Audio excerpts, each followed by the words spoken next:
Hi, it's me again, I'm back.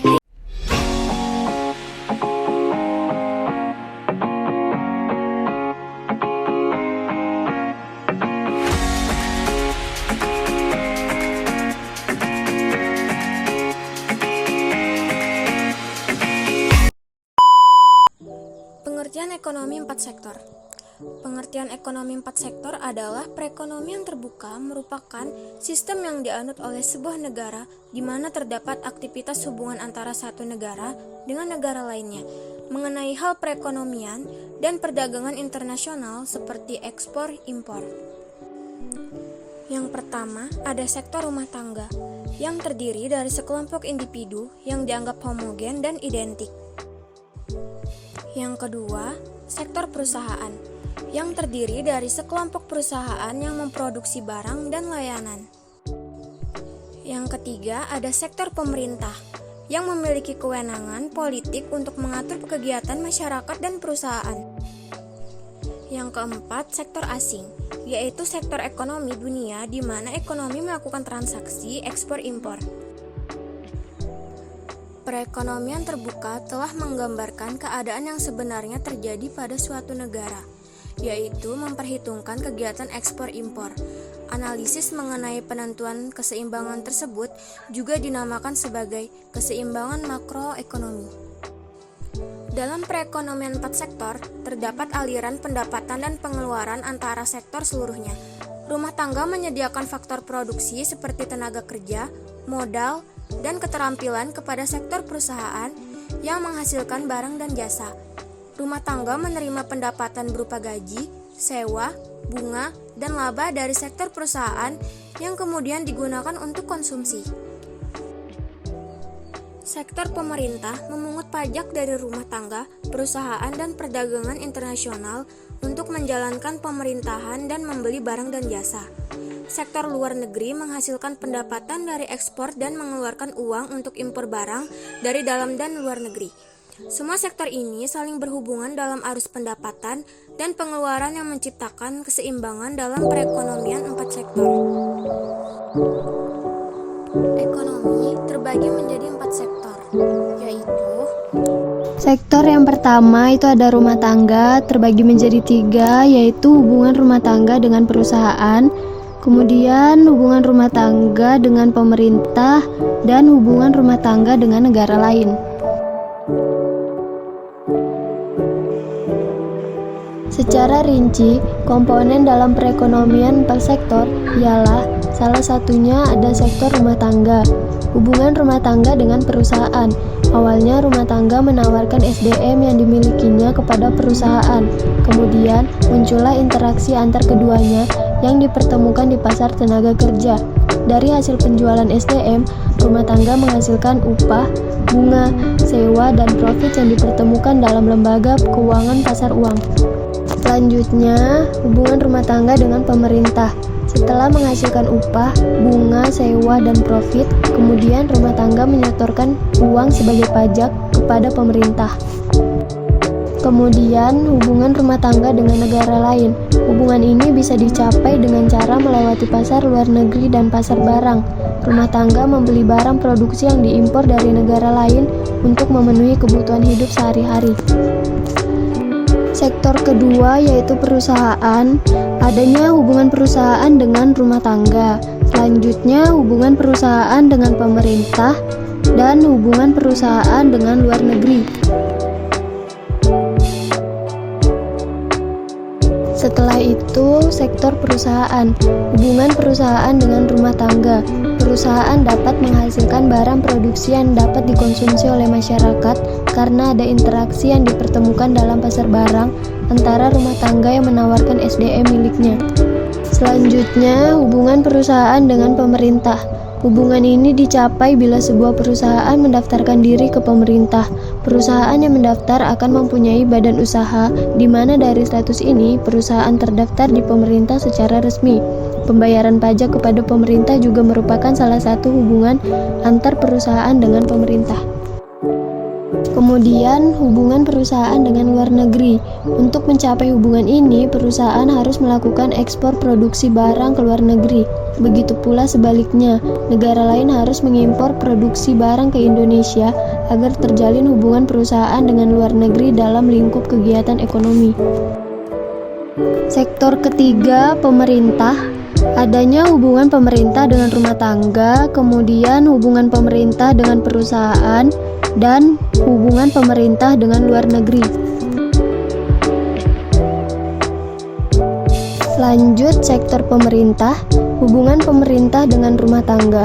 Pemerintah menerima uang setoran pajak dari rumah tangga untuk biaya operasional dan pembangunan infrastruktur dalam negeri.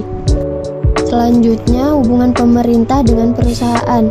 Pemerintah menerima pembayaran pajak dari perusahaan dan membeli produk-produk perusahaan dengan dana yang bersumber dari anggaran belanja negara yang ada. Kemudian, hubungan pemerintah dengan luar negeri. Dalam menjalin hubungan dengan luar negeri, pemerintah akan memberikan layanan subsidi atau transportasi untuk pengiriman barang-barang produksi dengan syarat telah membayar pajak ekspor maupun impor. Dan sektor yang keempat itu ada hubungan luar negeri dengan rumah tangga, kemudian hubungan luar negeri dengan perusahaan, dan hubungan luar negeri dengan pemerintah.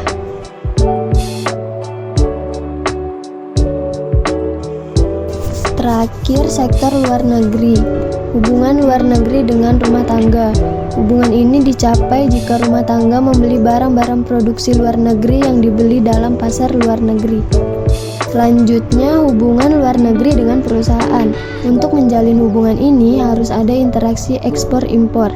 Barang-barang produksi luar negeri hasilnya diekspor kepada bisnis-bisnis perusahaan yang dapat dilakukan melalui pasar negeri, kemudian masuk ke pasar barang. Kemudian, hubungan luar negeri dengan pemerintah.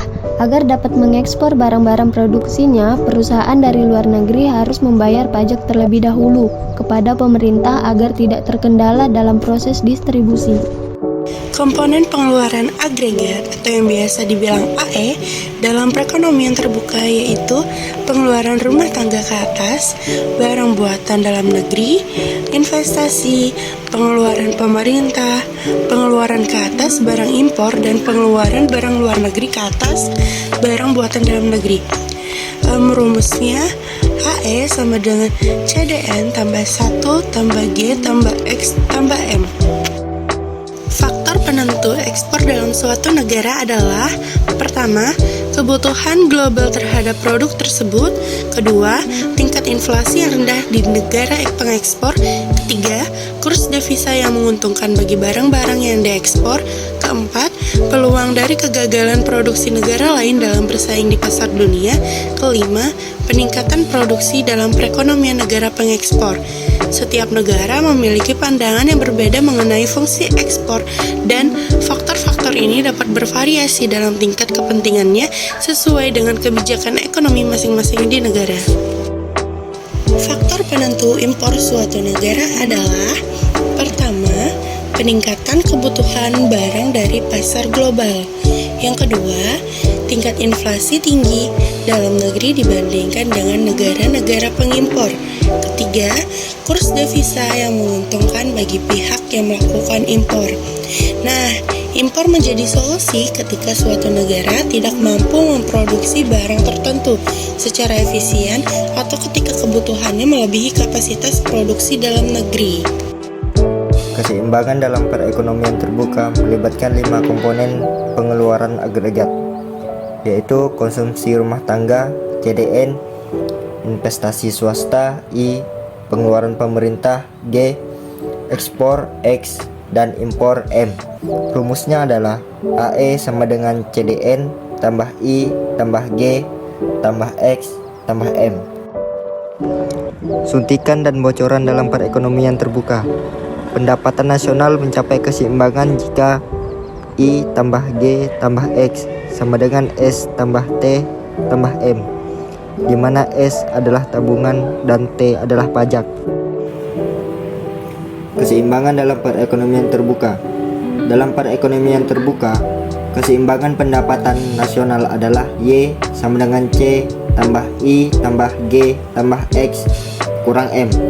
di mana X adalah ekspor dan M adalah impor. Pendapatan disposable, yang dimana pendapatan disposable bersimbolkan Y, dan pajak perusahaan, pajak individu bersimbolkan T. Rumusnya Y sama dengan Y dikurangi pajak perusahaan dikurangi pajak individu. Perekonomian terbuka dalam perspektif ekonomi Islam merujuk pada sistem ekonomi yang berinteraksi dengan dunia luar melalui perdagangan internasional, investasi asing, dan hubungan ekonomi internasional sambil mematuhi prinsip-prinsip dalam ekonomi Islam. Beberapa prinsip utama yaitu 1. Penghindaran riba, perekonomian Islam melarang praktik riba. 2. Bagi hasil, perekonomian Islam mendorong prinsip bagi hasil.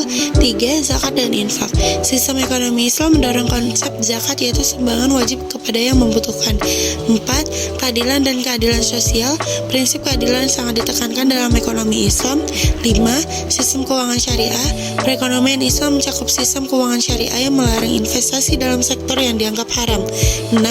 Larangan spekulasi dan garar, prinsip ekonomi Islam juga melarang spekulasi berlebihan dan transaksi yang tidak jelas. 7. Penghindaran keuangan berbasis riba, perekonomian Islam berusaha untuk menghindari instrumen keuangan yang didasarkan pada bunga seperti obligasi konvensional. 8. Transparansi dan etika bisnis, yang baik dan transparansi dalam transaksi ekonomi sangat ditekankan dalam perspektif ekonomi Islam.